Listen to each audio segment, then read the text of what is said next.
A solitary figure walks through the misty streets of Turin, his mind a storm of brilliance and madness. His mustache bristles in the cold air as he clutches a worn notebook, its pages filled with words that would change the course of Western thought. Friedrich Nietzsche, a man both ahead of his time and completely forsaken by it. His ideas would later be twisted, misinterpreted, and used to justify atrocities he never intended. But what if the world had truly understood him? What if his warnings had been heeded? Nietzsche was more than just a philosopher. He was a prophet of the modern age, foreseeing a crisis that would shake the foundations of civilization itself.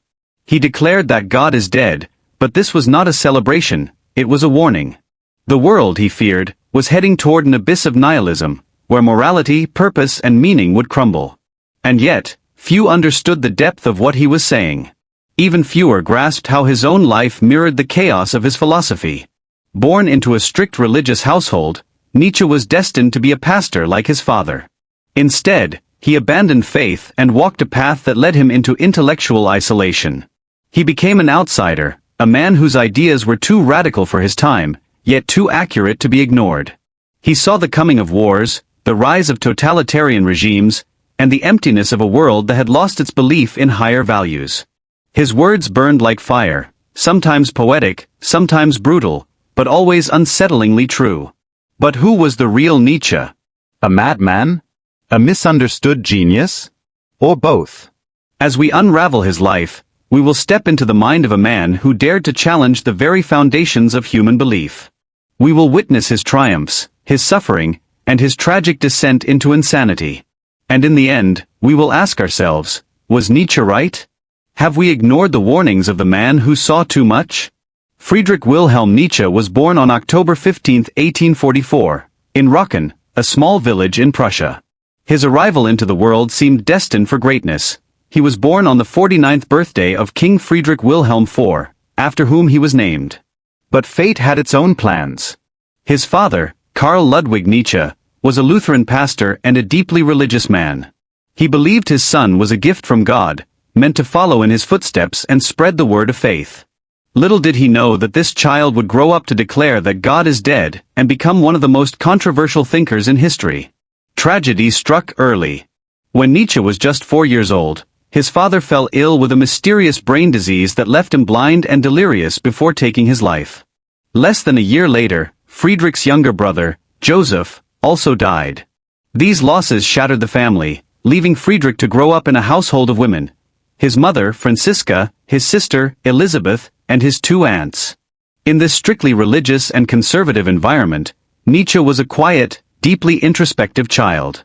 He often wandered alone, lost in thought, and preferred books over play. His early years were filled with hymns, prayers, and the looming presence of a God he would later reject. From a young age, Friedrich displayed an extraordinary intellect. He read voraciously, writing poetry and composing music before he was even a teenager. At school, he was nicknamed the Little Pastor because of his serious demeanor and love for classical studies. But while he excelled in academics, he struggled with social connections. He found himself different from others, more thoughtful, more intense, and always questioning. This sense of isolation would only grow stronger as he ventured further into the world of philosophy. By the time he was 14, Nietzsche had earned a scholarship to Schulpforta, one of the most prestigious boarding schools in Germany. Here, he was introduced to classical literature, history, and, most importantly, philosophy. He devoured the works of the ancient Greeks, particularly those of Plato and Aristotle, but he also became fascinated by the darker, more tragic elements of human existence. He was drawn to the Greek tragedians, whose stories of gods and fate reflected his own inner turmoil. It was during these years that Nietzsche began to question his faith. The more he studied philosophy, the more he found himself at odds with the religious beliefs he had been raised with. He saw contradictions in theology, inconsistencies in the Bible, and a growing sense that Christianity was built on ideals that suffocated human potential. His doubts were not just intellectual, they were deeply personal. The faith that had comforted his family in times of grief now felt like a prison to him. At the University of Bonn and later the University of Leipzig, Nietzsche immersed himself in philology, the study of ancient texts. But his real passion was philosophy. He discovered Arthur Schopenhauer's The World as Will and Representation, a book that would change his life. Schopenhauer's pessimistic view of existence, that life was driven by a blind, irrational force and filled with suffering, resonated with Nietzsche's own struggles. It was a revelation. He realized that he was not alone in his disillusionment, and for the first time, he saw a path beyond religion. This period also marked another defining influence, Richard Wagner. The legendary composer became a mentor and father figure to Nietzsche. Wagner's grand operas, infused with mythology and raw emotion, fascinated him. For a time, Nietzsche believed Wagner's music embodied the heroic, life-affirming spirit that he longed for. But this friendship, like many in Nietzsche's life, would later unravel in bitterness and disappointment. By his early 20s, Nietzsche had already begun shaping the ideas that would define his work. He saw himself as an outsider, a man set apart from the world by his intellect and his refusal to accept easy answers. He no longer believed in God, but he had not yet found what could replace that lost faith. The seeds of his philosophy were planted in these early years, growing from the pain of loss, the weight of isolation, and an insatiable hunger for truth. Little did the world know that this quiet, brooding young man would one day shake the very foundations of Western thought. By the age of 24, Friedrich Nietzsche had already accomplished something extraordinary. Without even finishing his doctorate, he was offered a professorship in philology at the University of Basel in Switzerland, a position that was usually reserved for older, more established scholars. This was an unprecedented achievement, and it marked the beginning of Nietzsche's public intellectual career. He was young, brilliant, and ambitious, but there was one problem: his true passion was no longer philology. His mind was consumed by philosophy, and he was growing restless in the academic world. During his time in Basel, Nietzsche deepened his relationship with Richard Wagner. He spent long hours at Wagner's home, absorbed in discussions about art, philosophy, and the rebirth of German culture. Wagner saw Nietzsche as a young disciple, a brilliant mind who could help shape the intellectual world. And at first, Nietzsche was enchanted. He believed Wagner's music embodied the spirit of the ancient Greeks, a raw, life-affirming energy that could rescue European culture from its decay. But Nietzsche was never one to follow blindly. As much as he admired Wagner, he began to see the cracks in his ideology. Wagner's growing nationalism, his increasing association with Christianity, and his self-mythologizing tendencies started to bother Nietzsche.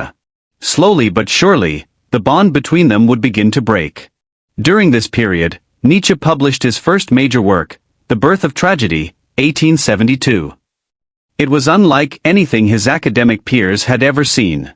Instead of a dry technical analysis of Greek tragedy, Nietzsche argued that the Greeks had achieved greatness through a balance between two opposing forces, the rational, ordered Apollonian and the chaotic, passionate Dionysian. He claimed that modern society had lost touch with the Dionysian spirit, leading to cultural and intellectual stagnation. The book was bold. It was revolutionary. And it was a disaster. His colleagues at Basel dismissed it outright. One of the most respected philologists of the time, Ulrich von Wilhelmowitz-Moellendorff, attacked the book mercilessly, calling it unscientific and unscholarly. Nietzsche's reputation in academic circles took a massive hit. He was deeply wounded by the criticism, but he refused to back down. Instead, he took it as a sign. His ideas could not be confined within the walls of academia. He needed to break free. His health, however, had other plans. Nietzsche had always been physically frail, but now his ailments worsened. He suffered from crippling migraines, digestive issues, and near-constant pain. Some historians speculate that he may have contracted syphilis during his university years, while others suggest it was a genetic condition. Either way, his body was failing him, and he knew he could not keep up with the demands of teaching. In 1879, at just 34 years old, he resigned from his position at Basel. He was now alone, without a job, without a clear path, and with only his own thoughts to keep him company. And that was exactly what he needed. With his academic career behind him, Nietzsche became a wanderer. He traveled from Switzerland to Italy to France, searching for climates that might ease his suffering. He lived in boarding houses, small villages and mountain retreats, often spending days in solitude, lost in his thoughts. It was during this period that he would produce some of his most groundbreaking ideas. His relationship with Wagner had reached its breaking point. Wagner had completed Parsifal, an opera infused with Christian symbolism, and Nietzsche saw it as a betrayal of everything they had once discussed. He could not accept Wagner's embrace of traditional morality, nationalism, and religious sentimentality. In response, Nietzsche wrote The Case of Wagner, a scathing critique of his former mentor. He accused Wagner of decadence, of surrendering to weakness, of poisoning the very culture he once sought to revive. The split was final, and Nietzsche was now completely on his own. But this newfound isolation proved to be a gift. Between 1881 and 1885, Nietzsche published a series of books that would define his legacy: Daybreak, The Gay Science, Thus Spoke Zarathustra, and Beyond Good and Evil. In these works, he developed some of his most revolutionary concepts, ideas that would challenge the very foundations of Western thought. One of his most famous proclamations came in The Gay Science: God is dead. This was not a celebration, nor was it a simple statement of atheism. Nietzsche saw it as a warning. He believed that society had killed God, not literally but philosophically. The old religious structures that had provided meaning and morality for centuries were crumbling, and nothing had taken their place. He feared that without a new foundation, humanity would fall into nihilism, a state where nothing mattered, and people would drift through life without purpose. In Thus Spoke Zarathustra, Nietzsche introduced the idea of the Übermensch, or overman. He envisioned a future where individuals would rise above outdated moral codes and create their own values, embracing life fully and fearlessly. Zarathustra, the book's prophet-like character, declared that man was something to be overcome, that humanity had to evolve beyond its limitations. These ideas were radical, dangerous even. Nietzsche was not just challenging religion, he was challenging morality itself. He argued that concepts like good and evil were not universal truths but constructs created to control people. He called for a re-evaluation of all values, urging individuals to live with strength, creativity, and self-overcoming. His writings were bold, poetic, and filled with fire. But they were also misunderstood. During his lifetime, Nietzsche's books did not sell well. Critics dismissed him as an eccentric, and mainstream philosophers found his ideas too radical. He had no disciples, no movement, and very few supporters. He lived in near-total obscurity, writing feverishly but receiving little recognition. Yet, Nietzsche remained undeterred. He was convinced that he was writing for the future, for a time when his ideas would finally be understood. He believed that his work would change the course of human thought, even if he did not live to see it happen. What he did not know was that he was running out of time. His mind, which had carried him to such dizzying heights of thought, was beginning to unravel. And soon, the world would witness the tragic fall of one of history's most brilliant and misunderstood thinkers. By the early 1880s, Nietzsche had fully embraced his role as an outsider, a philosopher without a home, a rebel against the very foundation of Western thought. He saw himself as a warrior, not in a physical sense, but in an intellectual and existential battle against everything society held sacred. His war was against morality, religion, conformity, and the forces that kept humanity weak. The more he wrote, the more radical his ideas became. His war began with Christianity. He saw it as a religion of the weak, built on guilt, submission, and self-denial. To Nietzsche, Christianity glorified suffering and turned human beings into passive, fearful creatures who rejected life's struggles instead of embracing them. In The Antichrist, he declared, "Christianity is the greatest misfortune of humanity." This was not just an intellectual argument, it was personal. Nietzsche had grown up in a deeply religious household. His father had been a Lutheran minister, and his upbringing was steeped in Christian teachings. But now, he saw those very teachings as chains holding humanity back. He wanted to free people from guilt, from sin, from the fear of an afterlife that dictated their every move. His attacks didn't stop at religion. He turned his sights on philosophers, those who preached absolute truths and objective morality. He took aim at Plato, Kant, and Descartes, arguing that they had led humanity into a trap, a world where people believed in universal morals and unchanging truths rather than embracing the chaos and fluidity of life. Nietzsche's war was also against democracy, socialism, and equality movements. Not because he wanted oppression, but because he saw these ideologies as byproducts of the same weakness that Christianity encouraged. To him, democracy was an extension of slave morality, the idea that the weak should dictate the values of the strong. He believed that society should strive for excellence, for greatness, not for a system that made everyone equal in mediocrity. But Nietzsche was not a cynic. He was not trying to tear down without offering a replacement. He believed that a new kind of human was possible, the Übermensch, the Overman. This was his vision of what humanity could become if it abandoned outdated morals and fully embraced life. The Übermensch would create his own values, live fearlessly, and rise above the petty constraints of society. Yet, Nietzsche's war was a lonely one. He had no allies, no students, and no movement backing him. His books remained largely ignored or dismissed as the rantings of a madman. He lived in poverty, relying on a small pension and the generosity of friends. And worst of all, his body was deteriorating rapidly. His migraines worsened. His vision failed him. His stomach pains became unbearable. But Nietzsche refused to stop. He kept writing, kept fighting, believing that his ideas were not for his time, but for the future. By 1888, Nietzsche's mind was operating at an astonishing speed. He was writing faster than ever before, producing multiple books in rapid succession.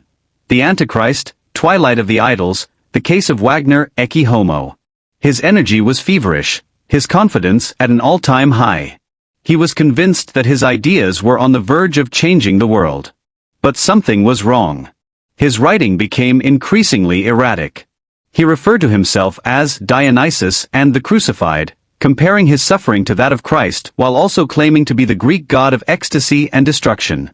His letters to friends became bizarre, filled with cryptic statements and grandiose declarations. He signed some of them as Friedrich Nietzsche Caesar and others simply as the Antichrist. Then, in January 1889, everything collapsed. Nietzsche was in Turin, Italy, walking through a city square when he saw a horse being whipped by its owner. In a sudden burst of emotion, Nietzsche ran to the horse, threw his arms around its neck, and wept uncontrollably. He collapsed to the ground, shaking, sobbing. It was the last coherent moment of his life. From that point on, Nietzsche descended into complete madness. He sent letters, now known as the Madness Letters, to friends, scholars, and even European leaders, declaring himself the ruler of the world, calling for the destruction of Christianity, and making incoherent demands. One letter to the German emperor simply said, "To His Majesty the Emperor of Germany, I am having all anti-Semites shot." His condition worsened rapidly. He was taken back to Germany, placed under the care of his mother, and later institutionalized. The once brilliant philosopher, the man who had waged war against morality, conformity, and weakness, was now reduced to a helpless, babbling figure, barely aware of the world around him. For the next 10 years, Nietzsche lived in darkness. He barely spoke, only occasionally murmuring a few incomprehensible words. His body wasted away. His sharp mind, the mind that had challenged the very core of Western civilization, was gone. In 1900, at the age of 55, Friedrich Nietzsche died. His death went largely unnoticed. There were no grand tributes, no public recognition. He had died as he had lived, in isolation, misunderstood and alone. But his war was far from over. His ideas, once ignored, would soon ignite a revolution in philosophy, literature, and politics. The world had not been ready for Nietzsche when he was alive. But in the years that followed, his words would be resurrected, debated, and misinterpreted in ways he never could have imagined. The battle for his legacy had just begun. Nietzsche's descent into madness was not a sudden collapse but a slow, agonizing unraveling. By late 1888, his mind was operating at an overwhelming speed. He was producing works faster than ever before, his thoughts flowing like an unstoppable river. The Antichrist, Twilight of the Idols, Ecce Homo, these books were not just philosophical treatises but battle cries, the final declarations of a man who believed he was on the verge of redefining human thought forever. He saw himself as a prophet, a man ahead of his time, the one who had finally exposed the lies of morality, religion, and weak-willed philosophy. He believed that history had reached a turning point and that his words would set the world on fire. But beneath this confidence, something was breaking. His letters, once filled with sharp intellect, became increasingly erratic. He wrote to friends and strangers alike, signing his name as Dionysus, as the Crucified, as Nietzsche Caesar. His sentences became fragmented, filled with grandiose declarations of divine purpose and cosmic importance. To Jacob Burckhardt, the famous Swiss historian, he wrote, I am just now having all anti-Semites shot. To his friend Franz Overbeck, he sent a letter claiming, I am the most terrible dynamite. Europe will not survive my explosion. But perhaps the most shocking was a letter to Kaiser Wilhelm II, the Emperor of Germany, in which he announced, to His Majesty the Emperor, I am having all Christian morality abolished. His friends were disturbed. Something was happening to Nietzsche, something irreversible. His mind, once razor-sharp, was now collapsing under the weight of his own brilliance, his own contradictions, his own unbearable loneliness. Then came January 3, 1889, the day everything shattered. Nietzsche was in Turin, Italy, walking through the streets when he came across a scene that would mark the end of his sanity. A carriage driver was whipping his horse, urging it forward with brutal force. Nietzsche stopped. He watched as the animal trembled under the lashes, its body weak, its spirit broken. Something inside him snapped. He ran forward, threw his arms around the horse's neck, and burst into uncontrollable sobs. His body shook with grief, his cries echoing through the square. The people around him stood frozen, unsure of what to do. Then, Nietzsche collapsed, not just physically, but mentally, emotionally, existentially. He would never recover. After his breakdown in Turin, Nietzsche was taken back to his home in Basel, Switzerland, where his close friends attempted to care for him. But it quickly became clear, Nietzsche was gone. His mind, once filled with revolutionary ideas, was now a void. He could no longer hold conversations, no longer write, no longer even recognize those closest to him. He had spent his life waging war against weakness, against conformity, against submission, and now he had become the very thing he feared. His mother, devastated by his condition, took him back to Germany, hoping that familiar surroundings might restore him. But the Friedrich Nietzsche she had once known was lost forever. For years, he sat in silence, staring into nothingness. Occasionally he would mutter fragments of his old ideas. God is dead. I am dynamite. Everything must be overcome. But the words meant nothing now. They were echoes of a man who no longer existed. His sister, Elizabeth, took control of his writings and his image, reshaping his legacy to fit her own agenda. She twisted his words, aligned them with ideologies he had despised, and turned him into something he had never intended to be. Nietzsche, the man, was dead. But Nietzsche, the idea, was just beginning to rise. In 1900, at the age of 55, Friedrich Nietzsche took his final breath. He left behind no family, no students, no movement to carry on his name. He had died alone, forgotten, broken. But the seeds he had planted in his writing, the rejection of morality, the challenge to conformity, the vision of the Übermensch, would soon take root. In the decades to come, Nietzsche's words would shape the 20th century in ways he could have never predicted. His death was not the end. It was only the beginning. The moment Nietzsche collapsed in the streets of Turin, clutching the broken horse, was the moment the world lost him forever. But his descent into madness had already begun long before that day. His mind, once an unstoppable force, had finally imploded under the weight of its own intensity. After his breakdown, he was taken to a psychiatric clinic in Basel, Switzerland. The Friedrich Nietzsche who had once challenged the world with his ideas was now a shell, unresponsive, vacant, trapped in a silence deeper than any abyss he had ever written about. His closest friends, including Franz Overbeck, tried to help, but there was nothing left to save. The letters he had written in his final days of lucidity had already hinted at his collapse. Rambling, grandiose, signed with names like Dionysus and the Crucified. Now, those delusions had swallowed him whole. The doctors diagnosed him with general paralysis of the insane, a condition often linked to syphilis. But was it really syphilis? Or had his mind simply burned too brightly for too long? Some scholars have debated the cause, but in the end, it didn't matter. Nietzsche was gone. His mother, devastated, took him home to Naumburg, Germany, hoping that a familiar environment might bring some part of him back. But he was lost in a world no one else could enter. He spent his days staring into space, mumbling broken phrases, sometimes laughing at nothing at all. There was a cruel irony in his condition. He had spent his life celebrating strength, willpower, and self-overcoming. He had mocked those who were weak, who surrendered to fate. Now, he was completely powerless, dependent, and trapped in a decaying body. The man who had written about the Übermensch, the ultimate self-mastered being, was now unable to even master his own thoughts. For 11 long years, Nietzsche lingered in this state. He was no longer a philosopher, no longer a rebel, no longer anything but a fading memory. The man who had once declared, "I am dynamite," had detonated inward, leaving nothing but ruins. As Nietzsche's body withered away, his legacy was being reshaped in ways he would have never wanted. His sister, Elisabeth Forster Nietzsche, saw an opportunity. She had always been ambitious, but now she had a mission: to turn Nietzsche into a symbol of German nationalism, something he had detested. Elisabeth was a staunch anti-Semite, a nationalist who had once followed her husband to Paraguay to create a racially pure Aryan colony. Now she seized control of Nietzsche's writings, edited them, twisted them, and marketed them to fit her own ideology. She compiled his works, omitting certain passages and rearranging others to paint him as a prophet of German greatness. She invited Kaiser Wilhelm II to visit the Nietzsche archives, giving his name an official, nationalistic weight. And then, the worst betrayal came: the Nazis. Decades after his death, Adolf Hitler and his followers embraced Nietzsche as one of their philosophical forerunners, using his ideas, especially the concept of the Übermensch, as justification for their ideology.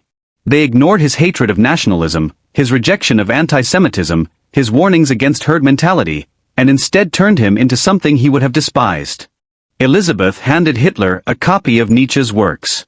The dictator took inspiration from it, or at least from the version she had manufactured.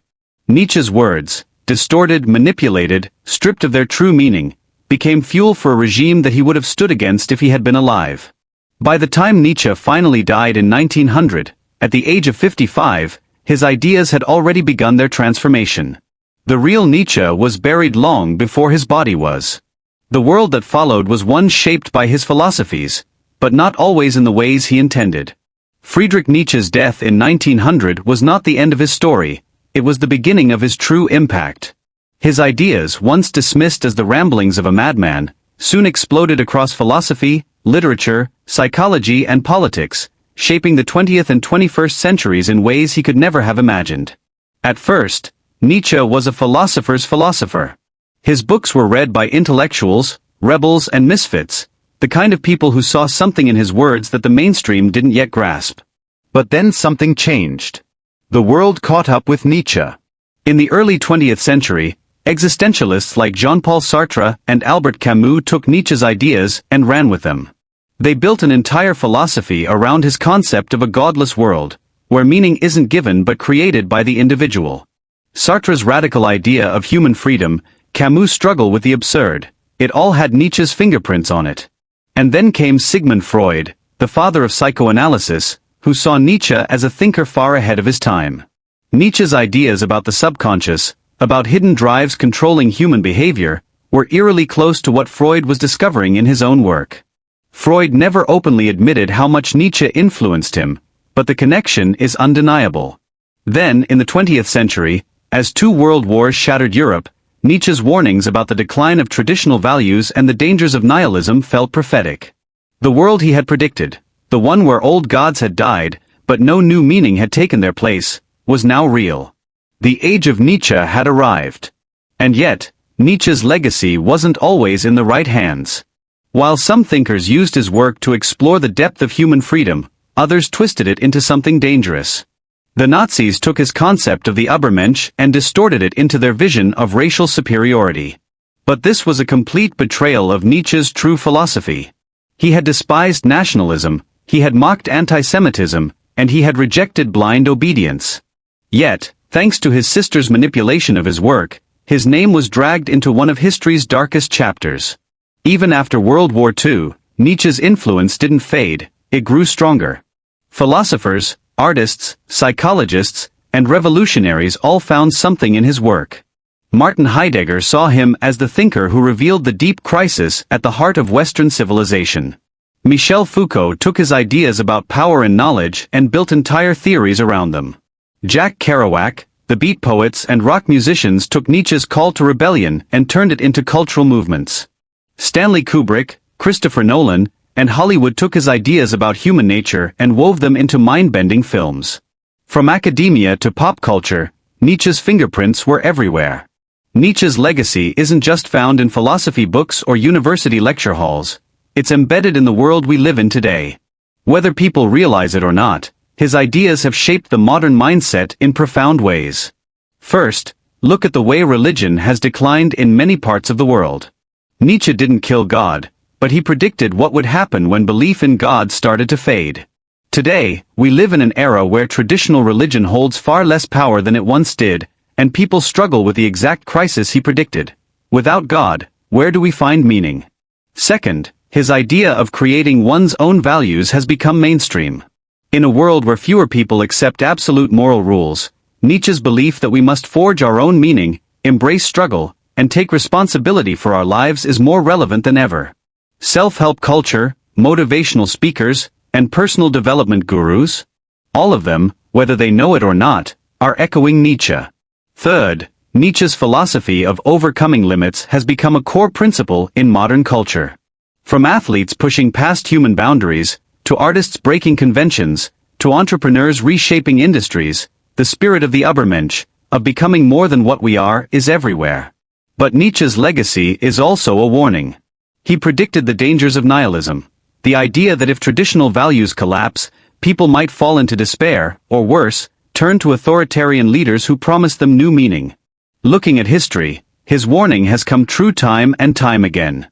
And yet, his work still has no final interpretation. Nietzsche never wanted to be a prophet with a simple message. His philosophy forces people to think, to struggle, to wrestle with ideas that have no easy answers.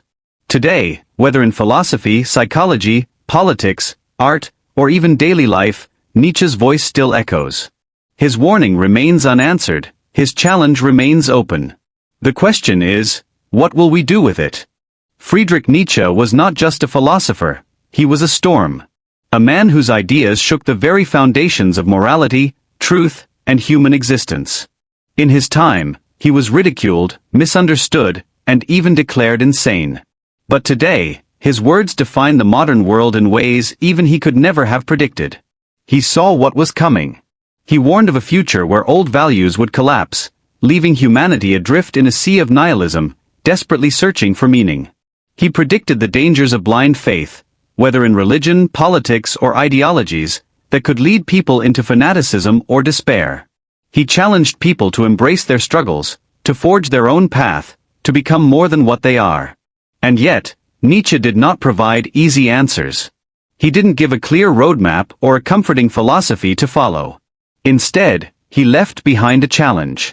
A challenge to look into the abyss without flinching, to question everything, and to create meaning not because we are told to, but because we must. But have we truly understood him? Have we learned from his warnings? The modern world is filled with the very crises Nietzsche foresaw. Many still search for purpose in a world that offers no easy truths. Some embrace the struggle and forge their own values, while others fall into despair, escapism, or blind devotion to ideologies. The battle Nietzsche described, the battle against nihilism, is still being fought today. So what do we take from Nietzsche's life and work? That we must not wait for meaning to be handed to us. We must create it. We must push forward, question deeply, and embrace the responsibility of being alive in a world with no guarantees. Nietzsche's story does not end with his death. It continues in every person who dares to ask, what does it mean to truly live? B6